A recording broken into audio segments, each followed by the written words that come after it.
Continuamos con el curso. Este, Hoy vamos a ver la forma más sencilla de seguir un poco el programa de Darcy Thompson, que es pensar en cómo crecen los organismos, ¿no? En el sentido de sus dimensiones. Entonces vamos a dar, siguiendo el trabajo de Faustino Sánchez Garduño sobre alometría y crecimiento. Vamos a dar algunas relaciones entre peso, masa, volumen, y tasas de crecimiento y metabolismo, ¿no? Tasas metabólicas. Entonces, eso es lo que vamos a ver el día de hoy y comenzamos. Entonces, vamos a platicar un poco sobre leyes de alometría, que son leyes de potencias que tratan de describir cómo crecen los organismos. Entonces, el tamaño de... Vamos a dar un poco de contexto.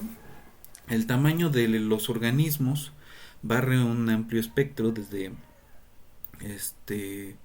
cosas de más de 150 metros como la ballena azul o el Sequoiadendron gigantum, hasta cosas muy pequeñas como los bacterias o virus que miden muy poco. Por ejemplo, la Mycobacteria tuberculosis mide 26 órdenes de magnitud menos que una ballena azul o que un bosque, este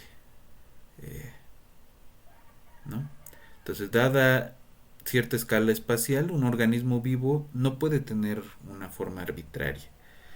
Es difícil o sería difícil imaginar una hormiga del tamaño de un elefante porque se colapsaría bajo su propio peso. Entonces, las leyes de la física imponen restricciones en las formas vivas. La interacción entre geometría y física, entonces, restringe posibles formas y tamaños de los organismos.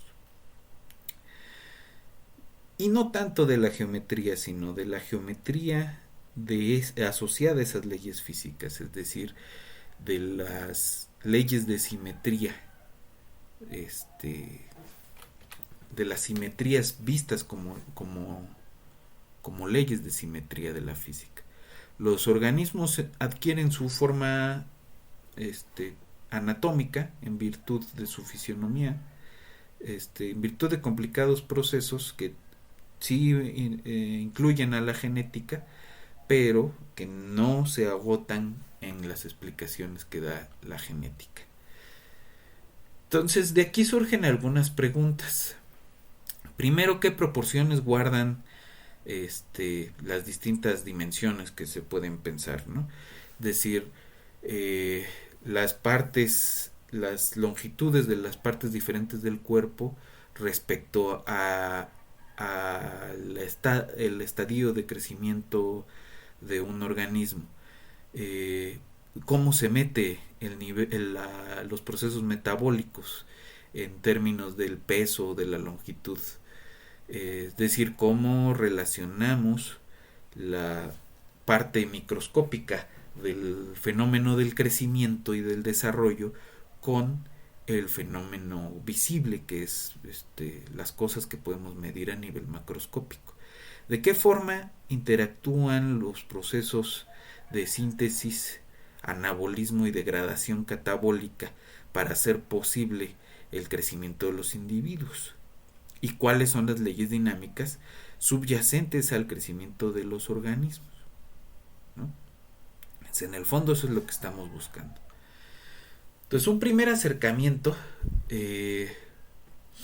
es el de la isometría, ¿no? El de la semejanza geométrica. Entonces, vamos a decir que pues, dos cantidades son proporcionales y existe una constante A, tal que cuando hacemos el cociente entre y y x, pues eso nos da A. Entonces, dos figuras o cuerpos geométricos son semejantes y sus magnitudes longitudinales características son proporcionales. Si L es la longitud, entonces la superficie es proporcional al cuadrado de la longitud. Si ves el volumen es proporcional al cubo de la longitud.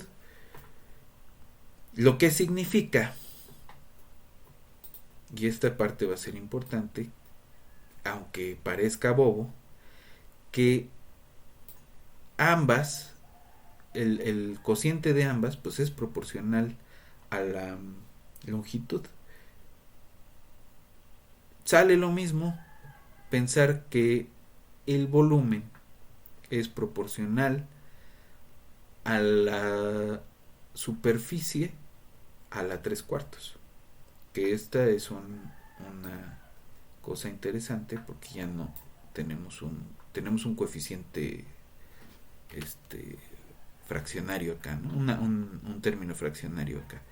Cuando un organismo es tal que su cuerpo es geométricamente semejante al de algún tiempo anterior, aunque posiblemente más grande, se dice que crece isométricamente.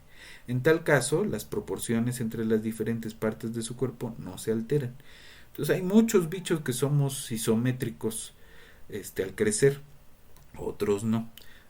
Hay muchos insectos que no son estrictamente isométricos, ¿no? Porque sufren procesos de maduración que incluyen hibernación, cambios morfológicos, etcétera.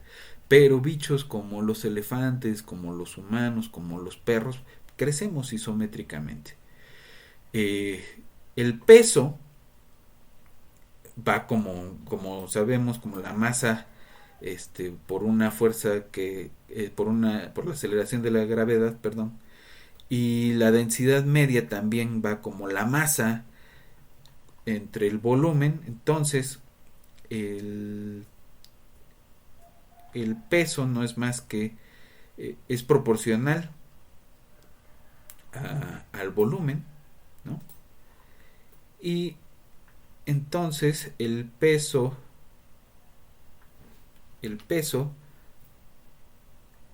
también va a ser proporcional al cubo de la longitud, ¿no? Entonces cuando hablamos también de crecimiento isométrico, podemos pensar, o sea, aquí escribimos la masa como densidad por volumen, la densidad y la aceleración de la gravedad no nos interesan, pero sí podemos medir el volumen de los cuerpos, ¿no? Entonces el peso va a ser proporcional al volumen y por lo tanto proporcional al cubo de las longitudes de las partes de los cuerpos. Entonces ya vamos avanzando. Si no hay semejanza, podemos pensar en este otro término que es la alometría. Entonces la alometría es el estudio de la variación de las magnitudes en los seres vivos. Alometría es la relación entre los cambios en la forma y el tamaño de los individuos.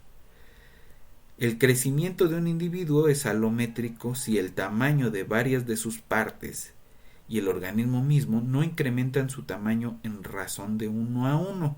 No se mantiene entonces la proporcionalidad entre las diferentes magnitudes.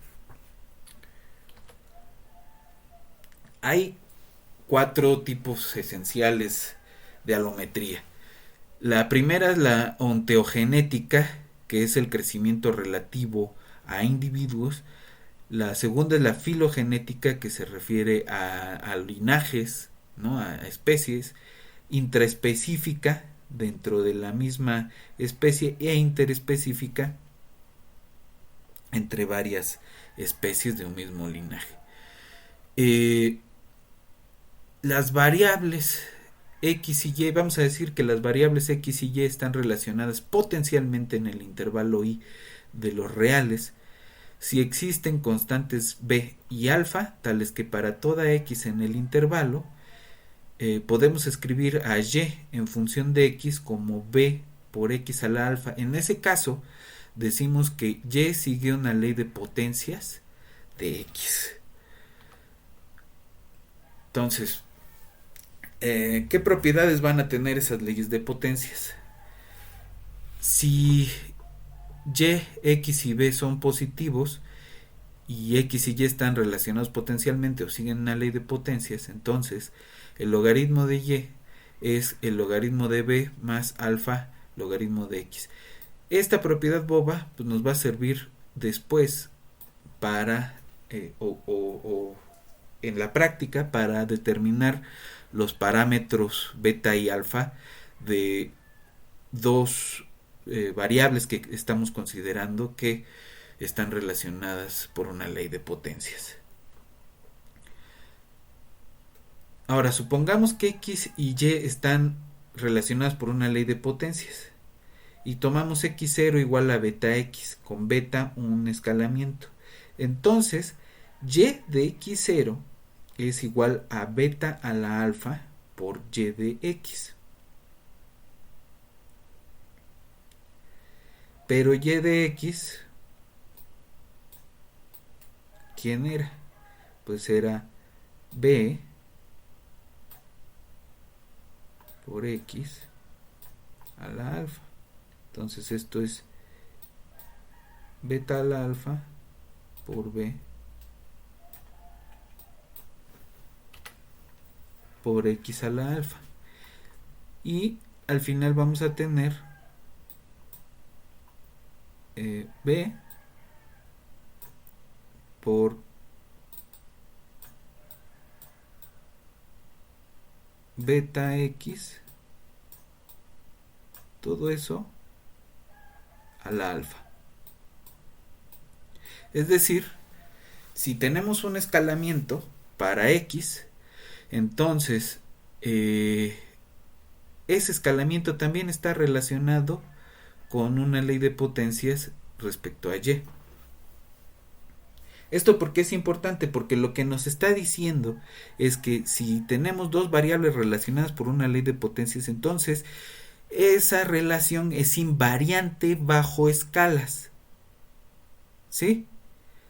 Es invariante bajo escalas. Va a ser la misma relación en todas las escalas. Entonces, eso nos recuerda esta idea de la autosemejanza que después vamos a abordar cuando veamos un poco de fractales.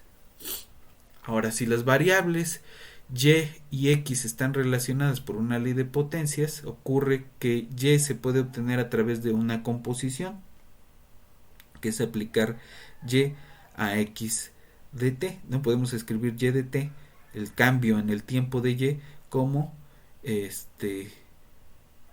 pues esta ley de potencias del cambio en el tiempo de t. Esto significa que si derivamos Y respecto de t, vamos a tener la derivada de Y por la derivada de X. Y eso significa que si hacemos el cociente de la derivada de Y entre y la derivada de X entre X, vamos a tener este factor alfa. Si el cociente de las tasas relativas, ¿no? Las tasas relativas de cambio, pues es tomar esos cocientes Y punto entre y X punto entre X, es constante e igual a alfa, entonces Y de t es Bx de t al alfa. Es decir, aquí tenemos estas condiciones P3 y P4 es un sí solo sí, que nos va a servir después como una caracterización útil de cuándo podemos hablar de una ley de variables relacionadas por una ley de potencias, ¿no? Si tenemos dos conjuntos de datos y podemos dar un correlato de esta forma, ¿no? Que las tasas relativas de cambio sean constantes e igual a un factor positivo, entonces podemos decir que están relacionadas por una ley de potencias de esta forma. Ok. Vamos a hablar un poco de metabolismo. En esto Faustino sigue a Ludwig Bertalanffy, de un libro muy bonito que se llama Introducción a la Teoría General de los Sistemas, ¿no? Allí habla de que la tasa metabólica basal mide la actividad del cuerpo de un individuo. El metabolismo se da a la ingesta de nutrientes que se transforman en masa corporal, por eso interesa el metabolismo. Masa corporal y energía. Macroscópicamente se manifiesta como calor disipado o sudor, cambio de dimensiones corporales y excreción de materiales de desecho.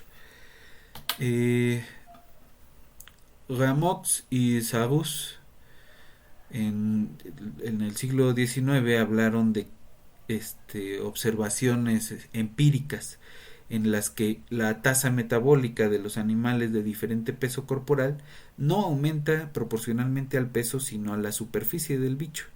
Los animales más pequeños necesitan más comida. Otra observación también pues práctica, hecha por Rubner en 1880, es que la producción de calorías por día por unidad de masa disminuye conforme aumenta la masa, al menos en perros, ¿no? Y de allí deriva una ley de superficie, que la producción de calorías por día y por unidad de superficie es aproximadamente constante.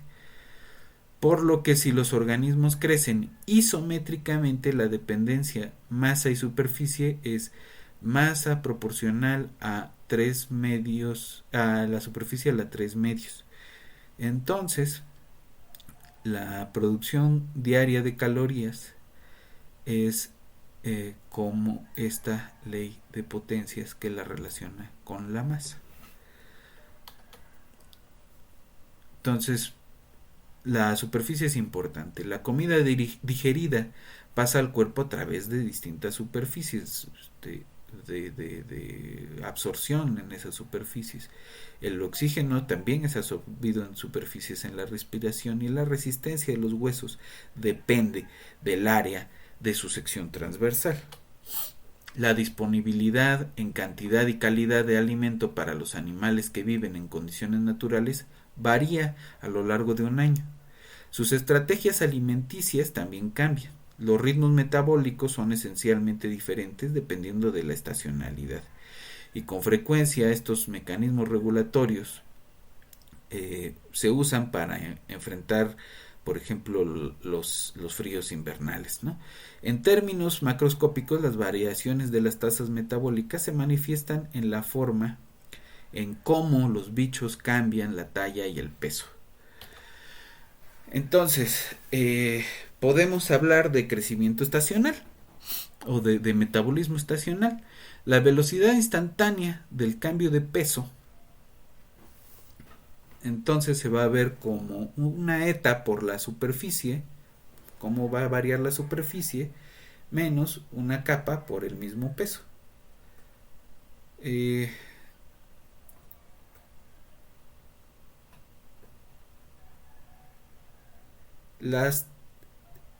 Los parámetros eta y kappa son la tasa de anabolismo y de catabolismo del individuo.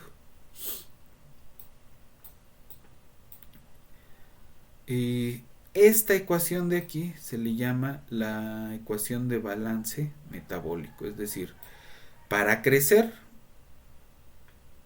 necesitas utilizar parte de tu peso.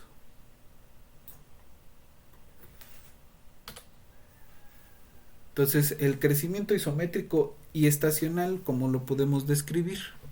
Entonces, la talla va a ser como una L infinito, ¿no? Que es el límite asintótico hasta el cual puede crecer en cuanto a talla un organismo, por esta sigmoide, ¿no? Esta logística.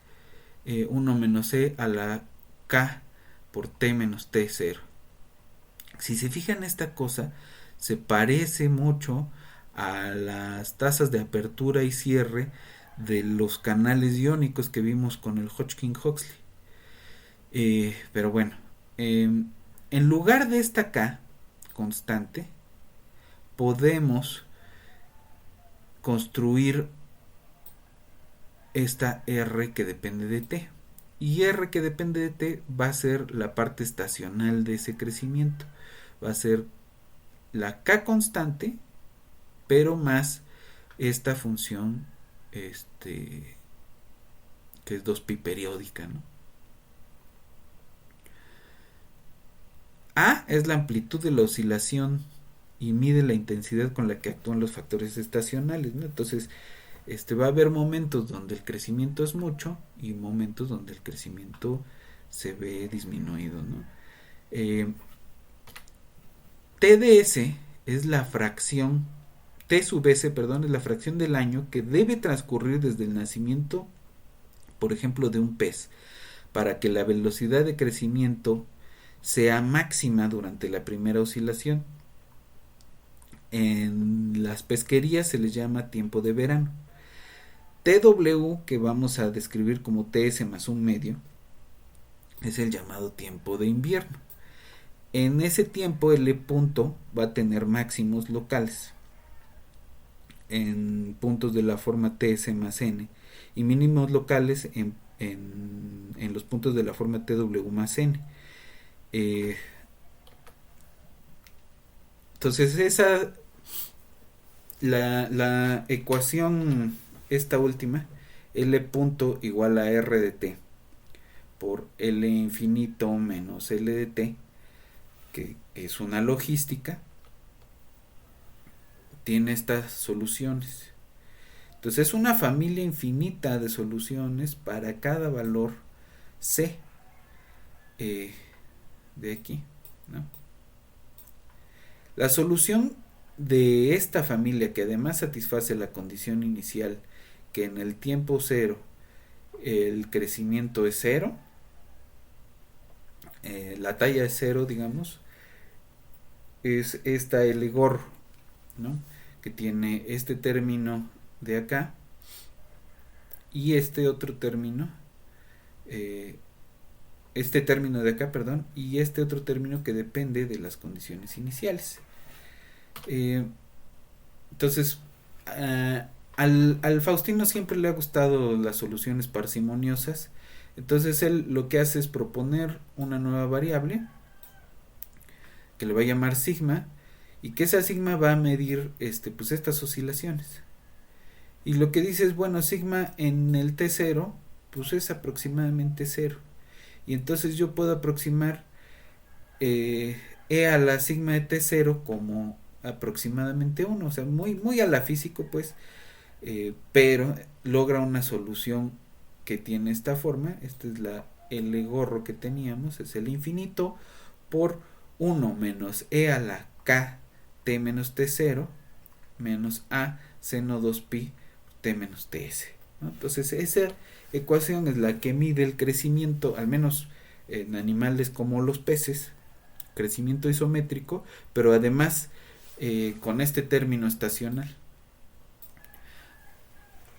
Entonces podríamos pensar también en que con este fenómeno podemos, por ejemplo, describir el crecimiento de algunas plantas, pero eso solo funciona para plantas que crecen isométricamente. Ahora, hay otro punto interesante allí. Esto se vale para describir y para tratar de entender qué pasa con el organismo una vez que alcanza cierta etapa de maduración. Pero ¿qué pasa cuando todavía no es ese ser vivo, ¿no? Entonces hay una pregunta ahí importante: ¿cómo es el desarrollo a partir de células vivas de un nuevo ser vivo, ¿no? ¿Cómo es ese desarrollo? Ahora, toda esta parte de descripción matemática pues viene en el mismo sentido filosófico que platicábamos la vez pasada, de que la selección natural pues es una descripción más que otra cosa, y no explica por qué los seres vivos tienen cierta forma, por qué crecen de ciertas formas, por qué esas formas están constreñidas. Entonces hay dos ideas con las que vamos a estar trabajando en las siguientes semanas. Una es, ¿cuál es ese espacio de las formas realmente posibles que pueden tener los seres vivos? ¿Qué lo determina? Y cómo ese espacio de formas realmente posibles se está relacionando con la genética.